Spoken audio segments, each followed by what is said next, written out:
Be prepared. That was the motto of the Boy Scouts. The law of the Scouts was different. The law stated that a scout must be trustworthy, loyal, helpful, friendly, courteous, kind, obedient, cheerful, thrifty, brave, clean, and reverent. Also apparently naive, stupid, idiotic, trusting. They all worked. Nick had no other answers after looking at the emails on his wife's iPhone. He usually didn't look at anything on her phone at all, which she was well aware of, so she didn't bother with the extra protection. After all, he was a Boy Scout.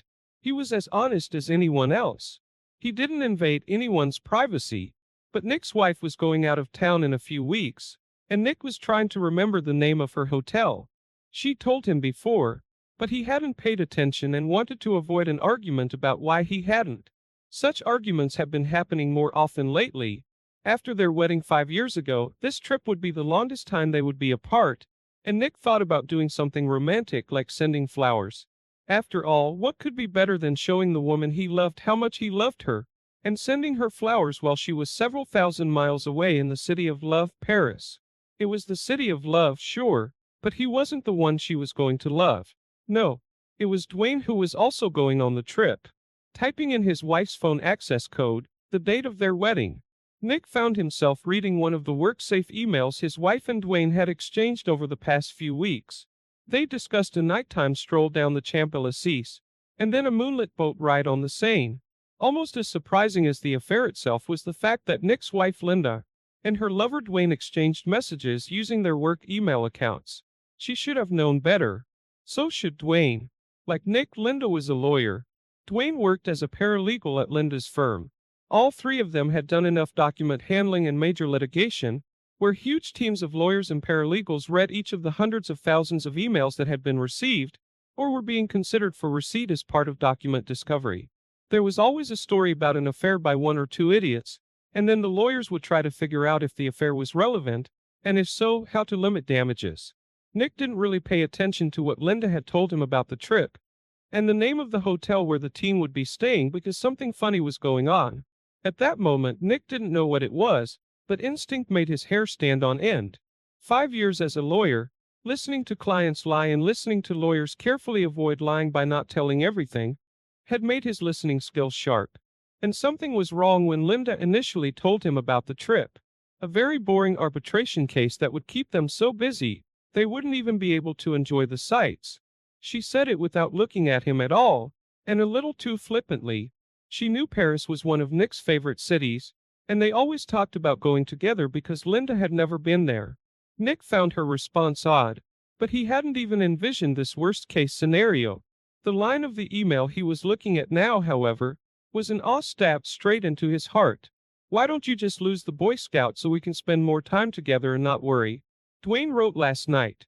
I feel safe with him, Linda replied. So why are you screwing me behind his back every chance you get? You're making me wet, smiley face emoji. Nick didn't know what to do at the moment, other than print out the email on the Wi-Fi printer they had in the basement, just in case. As an experienced lawyer, his first order of business was to preserve the evidence. Printing out the letter and putting it in his computer bag, Nick thought for a moment. He definitely knew what he wanted to do. The way he saw it, he had a win-win option. Pretend to get ready to kiss her, but then smash face into one of the trees in the woods behind the house. Dwayne, on the other hand, would experience less mercy. Before hurting someone, he needed to think. It was thinking that made him a lawyer. He was paid to use his brain, not his muscles. And he had to think fast because Linda had gone for a run and would be back soon. But before he could start thinking, he needed to finish his assignment and find a hotel. But not to send flowers. He didn't know what he would need that information for, but he knew he needed it. Perhaps as a purpose. Here, La Clef Tour Eiffel, near the Trocadero across the river from the Eiffel Tower. About a 5-minute walk from the International Chamber of Commerce, where Linda and Dwayne would be working on their arbitration case with the rest of the team, at least when the two lovers had free time between sex. At the hotel, he had to do a quick computer search on Virginia's divorce laws. Some of it he remembered from his bar exam days 5 years ago, but it was always good to check. Adultery was grounds for divorce and could affect issues like alimony and property division. But there were objections to the charge of adultery. One of these was connivance. The defense was to find out about the adultery, and then voluntarily resume sexual relations and continue living together. So he needed to get out of the house fast. And no confrontation. Not yet. He intended to unleash total shock and awe on her with no unknowns. He was going to dominate the battlefield to end this marriage. And that meant he'd have to lie. It was incompatible with Scout law, but this was war. After all, it was Churchill who said, in war, truth is so valuable that it must always be accompanied by a bodyguard of lies. Right now, Nick's lies would serve a more important purpose. None of them were under oath anyway. He went up to the bedroom and started packing. He finished quickly and set the suitcases by the front door. He was just about to gather all the necessary paperwork, bank and credit card statements, for 401k and IRA accounts, car papers, paycheck statements, mortgage statements, and Linda's latest student loan balance when she returned from her run. He heard her in the kitchen as he came up from his basement office. He decided to look concerned and out of place when he saw her drinking Gatorade. Her shoulder-length brown hair was gathered into a ponytail. She looked pretty good. Too bad she was a disgusting whore. He realized that love was dead. Guess what? I'm going to Paris, he said with a grim smile. The color disappeared from Linda's face. Her blue eyes turned pale. What? Paris, Virginia. She quickly lost her shocked expression. Sven just called. Nick continued. We're testifying in my insurance case and we need to prepare a witness. Apparently, we just lost a motion to compel. The judge is furious and the whole court schedule has turned into chaos. I'll be on the road for a few weeks, although I may have time to stop by and do laundry from time to time. Poor little thing, Linda said with a suitably concerned look. Maybe your firm is recruiting. I'd rather go to your Paris, Nick said, and he saw the worry return to her face. But then she smirked. Send me a resume. Maybe you have the right pedigree for us to consider you for the job. It was a tease. Linda's law school was ranked higher in the academic rankings than Nick's school. Then, perhaps feeling guilty, she made a movement as if about to hug him. But Nick turned and went down to his office before she could close the gap. The visions of him punching her in the face were coming back, and he wasn't sure he could keep them under control. Rising, Linda asked what he wanted for dinner. I can't stay. I'll get something to eat on the road. Sven was beyond excited and wanted me to hit the road immediately. He spoke as he walked through the kitchen.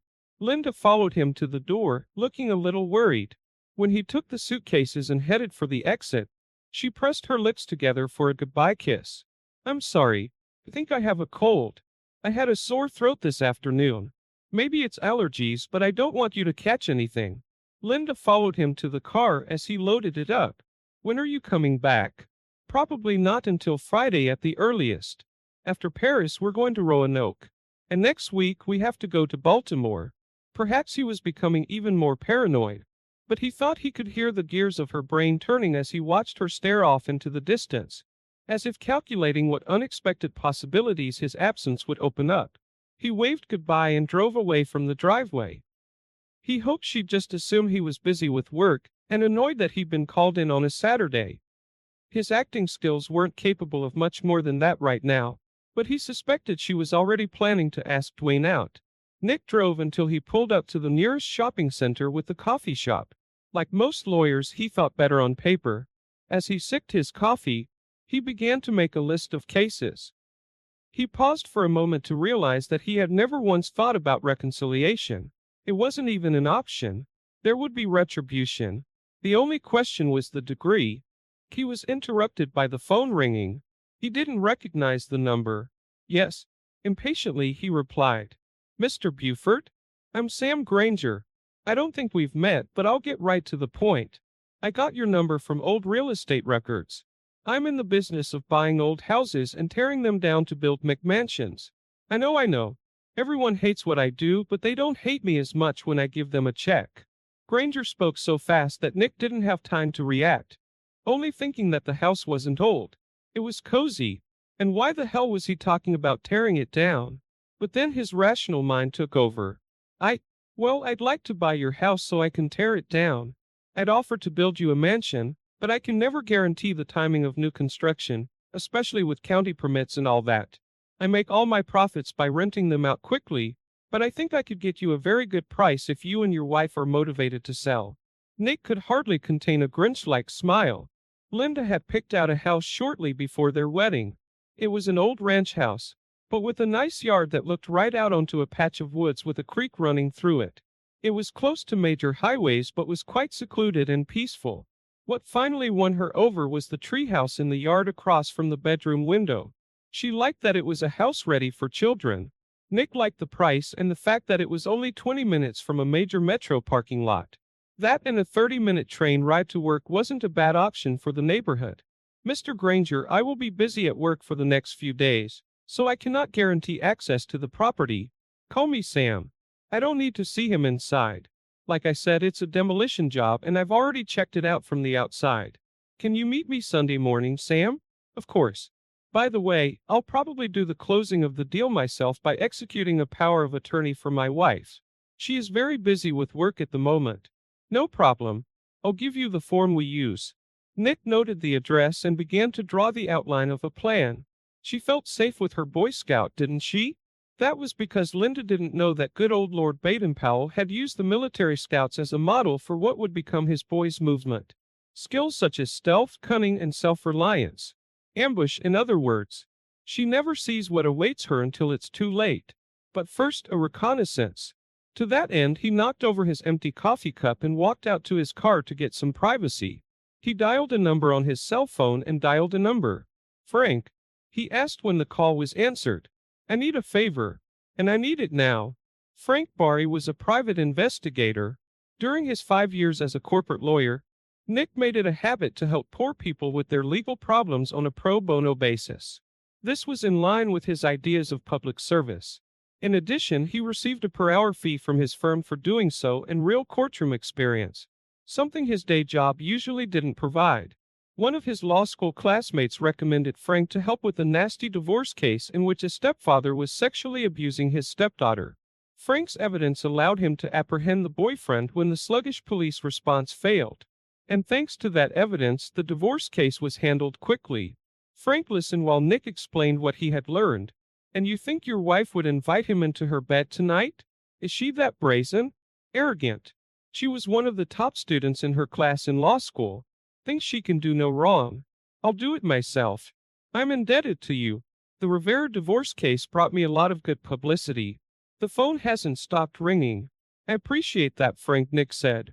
By the way, there's a treehouse in the backyard you might want to use. It opens right into the bedroom and she likes to do martial arts with the curtains open. It used to freak me out, but then it started working its way up, you know? You can get there by going through the woods and jumping over the creek after dark. No fences, no dogs. There's a service road on the other side where you can park. Thank you. If you don't mind, I'm going to hide a camera outside aimed at the front of the house to keep track of who comes and goes and when. Great. And you're using Harry to get a divorce, right? I'm assuming you want a divorce. Yes and yes. Okay. I know how he likes to have the affidavit and report done. If you're right, we'll find out very soon. Nick then called Harry.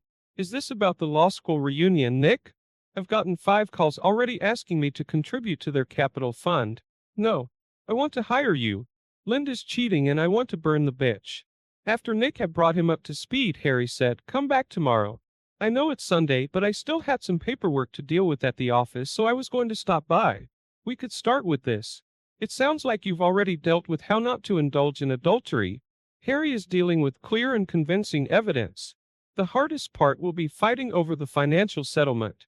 She's also a lawyer at a large firm, so she has the resources to fight and drag the case out. Plus, people from her firm are advising her. Leave it to me, Nick said. I think we can settle this like civilized people.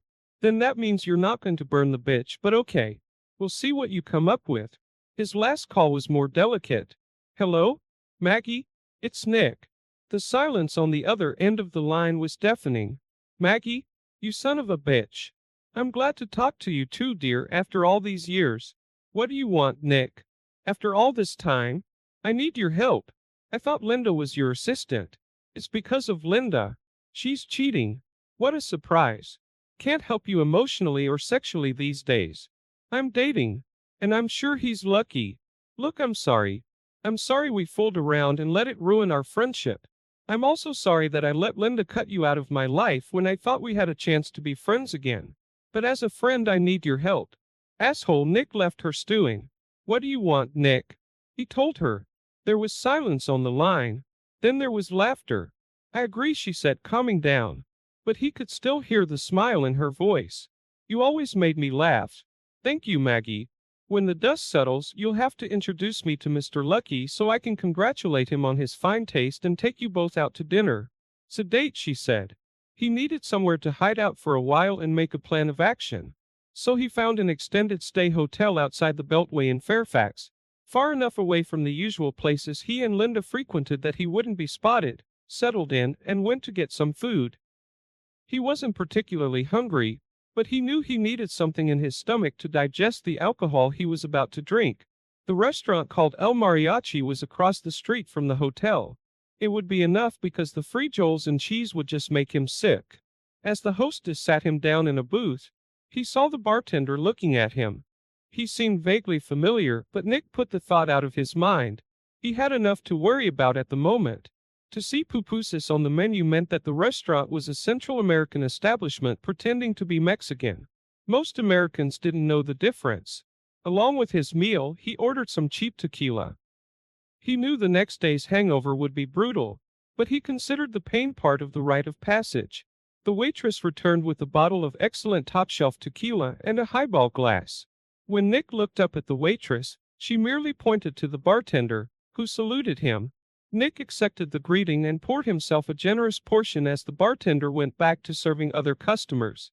It took a moment, but Nick remembered who he was. He remembered that the bartender was one of the people who had attended Rivera's divorce hearings and the criminal trials Nick had attended. He always sat in the last row by himself. No one ever sat next to him.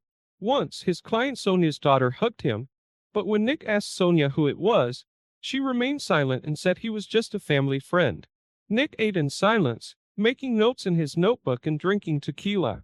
When the waitress cleared away the dirty plates, he went to the break room. He felt like everything around him was moving like on a ship when he walked. He needed to lean against the wall while he went about his business. Then he went back to the booth, trying to keep steady, and found the bartender sitting in his booth on the opposite bench. "Senor Nick, good to see you," he said, extending his hand to Nick and shaking it vigorously. Nick sat down and waited. "I never thanked you for helping my cousin get rid of that bastard she was married to." Nick tried to object that it was nothing and he was just doing the little he could, but the bartender ignored him. He was badly beaten in prison. "Did you know about it?" "Very badly. They don't think he'll be able to walk again or eat solid food." The bartender smiled slightly, telling Nick. Nick felt a chill as he looked at the bartender. "I didn't hear that," Nick said. The bartender shrugged. "That's yesterday's news. What brings you alone to El Mariachi's on Saturday night? Where is your beautiful wife?" Nick looked the bartender straight in the eye. The bartender was still smiling. It wasn't a mocking smile. Rather, it was a smile that knew a lot. Nick couldn't understand why the man had asked such a strange question. How did the bartender even know that Nick was married? Then Nick remembered that Linda had surprised him by showing up at one of the hearings and kissed him after it was over. The bartender must have still been in the courtroom. "We had some problems with her," Nick said. He saw no reason to lie or withhold information. "Like she's having fun with someone else?" There was that familiar smile again. Nick was shockingly silent. "I'm not a lawyer, Don Nicholas, but I know that if you want to keep a secret, you shouldn't write it down and leave the paper in plain sight," the bartender said, gesturing to Nick's notebook. It was labeled with the elements of adultery: a drawing of Dwayne with the knife, the name Linda, surrounded by a circle with the slash, and the to-do list included the phrase, "burn that bitch." Nick shrugged. Bad operational security, but at least he hadn't given away any client secrets. Any man in your situation should ask himself what he wants. What do you really want, Senor Nick? What do you want more than anything else in the world aside from money if you could choose revenge? Nick didn't hesitate. "I want to punch her nose so hard that it breaks. And I want to punch her in the face so hard that both her eyes darken. She has a very pretty face and very expressive eyes. I want to destroy that." The bartender's smile widened. Then he chuckled, shaking his head. "You, my friend, are not thinking rationally. People who retaliate so violently go to jail. You don't want to go to jail, unless it's just to visit your clients and then leave. Isn't that right? The bartender paused and looked at Nick sympathetically. Nick nodded. But perhaps I can be of some use. You helped my cousin with her little problem. She could have asked me for help, but for various reasons she refused to do so. However, you stepped in and took care of her. Nick tried to interrupt. Sure, he had Frank gather the evidence, but he had the police do all the work. It didn't hurt that Nick had asked one of the partners in his firm, a former assistant United States attorney from the area, to have a quiet chat with the Commonwealth's attorney to make sure the criminal case was handled properly. Nick came with his client just to make sure that the prosecutors would treat her with the respect she deserved. His client's divorce itself was a common occurrence after her husband was convicted in a criminal case. The bartender waved away his protests. You must realize that helping forgotten people like my cousin is noteworthy in and of itself. I am indebted to you on behalf of my family. I am repaying my debts. I think you could use some help. Nick looked at him intently. I'm afraid I don't remember your name. The bartender's smile turned into a shark-like grin. Some people call me El Diablo. The devil? The bartender nodded. Only people who don't like me. To my friends, I'm Jose Garcia. Now it was Nick's turn to smile. What do I have to do to get a favor from the devil? Sell my soul? El Diablo's smile disappeared. Nick's smile disappeared too. Be serious. You're a lawyer. You have no soul. He smiled again and Nick realized he was joking. Call it professional courtesy, Senor Nick. Now give me your address, your wife's name, and tell me about her daily routine. What are you going to do? I have a few ideas. But what is that phrase? Ignorance is blissful ignorance? I think you need to be in blissful ignorance and be able to report on your movements over the next few months. Get yourself a cell phone so we can keep in touch and leave a number here at the bar. And don't come back here again. It's for the best. Nick told El Diablo that he had hired a private investigator. His plans not to leave the house until Linda left for France, and Linda's plans for the trip. El Diablo knew where the hotel in Paris was, but would not say exactly how. Just one question, Senor Nick. Is there any chance of reconciliation? Forgiveness? Mercy? I don't want to hear about doubts later. El Diablo looked him straight in the eye, the smile gone, the expression serious. Nick returned the look. Nick took a deep breath and paused to double-check his emotions. The path was clear. He was a simple guy. Trust and loyalty. Those were his most important values. His marriage lacked them. Linda flipped a switch in his brain, and love was replaced by hate. In time, upon mature reflection, he wouldn't care. But that time was not now. No. El Diablo relaxed. Okay. Don't worry about a thing. The waitress came with the bill. El Diablo shooed her away, but let Nick give her a generous tip. He also let Nick take a bottle of tequila, but warned him to take his time. He needed savvy for the battle. Somehow, Nick woke up Sunday morning at a reasonable time, and without much of a hangover. He got to Harry's law office at 10 in the morning, and found Frank already there. Sorry, Nick, Frank said. She's definitely having fun with the guy. And you're bad. He was there 2 hours after you called me, and he was still there when I left this morning. We got a very good quality video. I made you a copy, but you might not want to look at it. Harry intervened. You better not look. I don't want you to do something stupid and get arrested. Don't worry, Nick said, taking the DVD from Frank. Give me the synopsis. I climbed into the treehouse like you said, and they were all there on top of each other. I got very clear shots of their faces and frankly the rest of their bodies, clearly having sex. If anything, I think it's just a physical phenomenon. They hardly talk at all. They were just having fun like rabbits. I don't know if this will change your plans. No, it isn't. What did they do?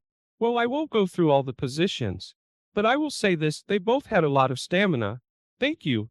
That makes me feel even worse. I'm sorry. Anyway, I know Linda personally from that party you had last year, so I can identify her.